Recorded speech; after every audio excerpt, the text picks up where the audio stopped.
Oi, eu sou a Aline Lemos, eu sou artista e quadrinista em Belo Horizonte e hoje nós vamos falar de mais um elemento da edificação que abriga o Museu Casa Kubitschek, o Cobogó. Ao longo do vídeo nós vamos falar sobre sua criação, sua funcionalidade, sobre o seu emprego em diversos projetos da arquitetura modernista e sobre a sua presença na paisagem urbana de Belo Horizonte. E além disso, nós vamos aprender a fazer um stencil baseado na forma do Cobogó do museu. Vem com a gente! O Cobogó é um elemento da arquitetura criado em Pernambuco na década de 1920. Ele consiste em um painel de estrutura modular, ou seja, baseado na repetição de um mesmo elemento. No Cobogó, elementos vazados substituem os tijolos, como forma de introduzir ventilação e luminosidade na arquitetura. A palavra Cobogó deriva dos sobrenomes dos seus criadores, o português Amadeu Oliveira Coimbra, o alemão Ernest August Beckmann e o brasileiro Antônio de Góes, todos radicados no Recife. Os três trabalhavam na construção civil e buscavam uma solução econômica para projetos em lugares quentes e úmidos. A inspiração para o Cobogó veio da arquitetura colonial e da arquitetura islâmica. Ele se assemelha às treliças e muxarabis, que são elementos vazados formados por tramas de madeiras, e também estão presentes no Brasil. O Cobogó, por sua vez, era inicialmente feito em cimento e podia ser fabricado em alta escala por baixo custo. Em 1929, foi patenteado pelos criadores como um novo sistema de blocos de concreto para a construção, denominados blocos perfurados com bogó. De acordo com o memorial descritivo, a finalidade seria substituir o tijolo de argila comum, sendo mais resistente, econômico e seguro. Para representar o Cobogó nesse desenho, escolhi a técnica do stencil. Ela serve para reproduzir uma imagem simplificada de forma rápida, e assim como o Cobogó, funciona a partir de uma forma vazada. O stencil é feito de uma matriz, na qual é recortada a forma desejada. Funciona como uma janela, ou um Cobogó, que isola a área onde a superfície receberá a tinta. Aqui vamos utilizar uma folha de acetato, esponja e tinta guache, mas outros materiais são possíveis. A chapa de radiografia e o spray são alguns dos mais comuns. Um material transparente facilita a reprodução do desenho escolhido. Atenção! Cuidado para não destacar da folha as áreas que você deseja manter sem tinta. Para evitar isso, usamos os filetes, chamados de ponte. O Cobogó e o stencil dependem de uma reflexão apurada sobre luz, sombra, forma e contraforma.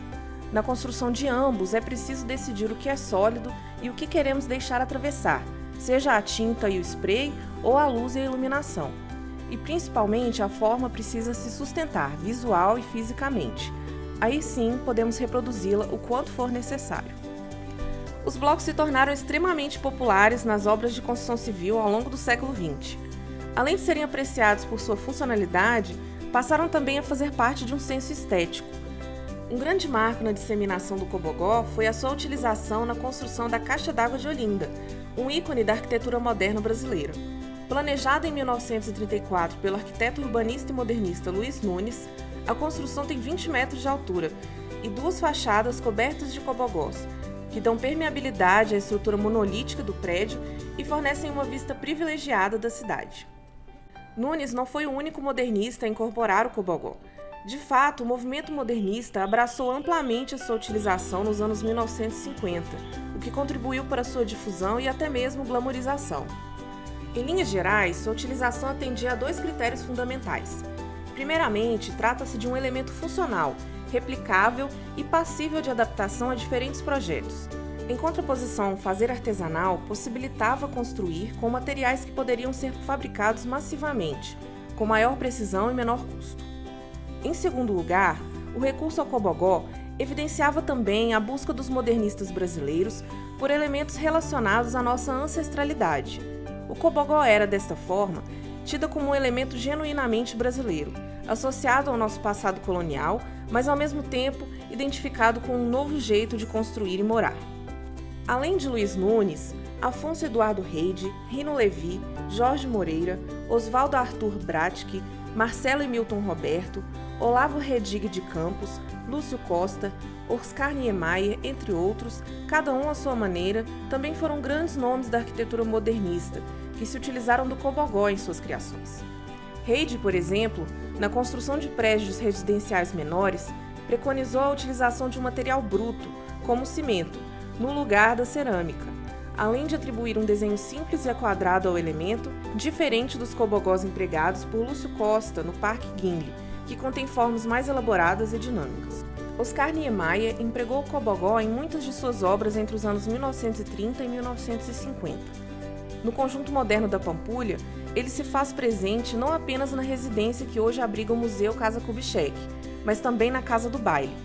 Nas décadas seguintes, o cobogó passou a compor significativamente a paisagem de Belo Horizonte, estando presente nas fachadas de edificações emblemáticas, como o Mercado Central e o Mercado Novo, e também em diferentes prédios do Campus Pampulha, da Universidade Federal de Minas Gerais. Desde a construção do Conjunto Moderno da Pampulha, também é possível observar o contínuo emprego do cobogó, mas também de outros elementos da arquitetura moderna nas novas residências construídas na cidade, inclusive em bairros de classe média e classe média baixa de Belo Horizonte. O pesquisador Fernando Lara identifica a recorrência de telhados borboletas, de marquises inclinadas e de colunas de metal, mas também do brise e do cobogó em diferentes casas da cidade. Para Lara, esses dois últimos desempenhavam um papel importante na composição geométrica da fachada, ora reforçando as verticais em oposição à linha do telhado, ora horizontalmente contrapondo-se às colunas metálicas. Observar as fachadas também é um exercício de investigação ao redor da maneira como o vocabulário moderno é apropriado na construção dessas residências, que na maioria dos casos não foram projetadas por arquitetos. Isso porque a configuração dos cômodos no interior das casas não apresenta diferenças consideráveis em relação às plantas do início do século XX. São principalmente as fachadas que vão apresentar elementos modernistas reutilizados, readaptados e redesenhados.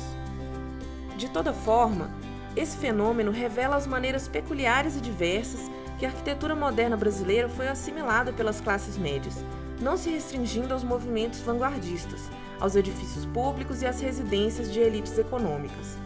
Apesar das intensas modificações na paisagem urbana, algumas dessas residências ainda se fazem presentes.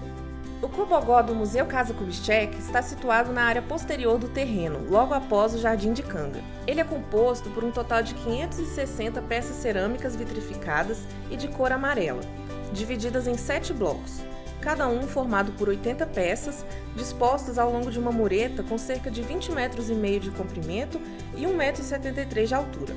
Cada painel de cobogós tem altura de 86 centímetros e largura de 280 centímetros, e cada peça mede em torno de 18 centímetros de largura e altura, além de conterem um espaço de centro quadricular de 3,5 centímetros. Acredita-se que o cobogó presente no museu foi construído em 1943, juntamente com a casa projetada por Oscar Niemeyer. Ele tem a função de oferecer um local fresco, arejado e sombreado para a área de lazer. Além disso, separava essa área do antigo barracão que abrigava o caseiro da residência, delimitando, assim como o resto da casa, os espaços sociais e os espaços de trabalho.